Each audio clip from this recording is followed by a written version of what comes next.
Hi there, good morning, good afternoon, good evening, and good day. This is Ruby RJYC Vlog. So, napansin nyo ba na itong si Dison, yung bagong DPWH secretary, parang lagi niyang pinapanggit na utos ni President, sabi ni President, ganito ni President. Parang pinapabango niya yung imahe ni Bangag, no? Hello! Hindi nyo mauuto ang taong bayan. My gosh.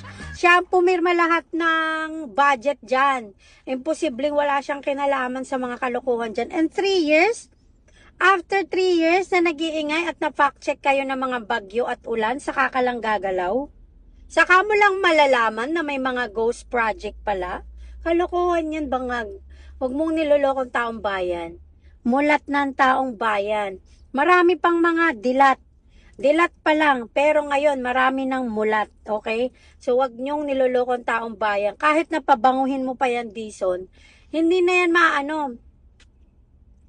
hindi na yan mapapalitan ang kanyang integridad at kredibilidad na nahulog na sa kanal since nung pinakidnap niya si PRRD at gumawa ng mga nakaw at mga kalokohan at mga kabangagan sa buhay niya.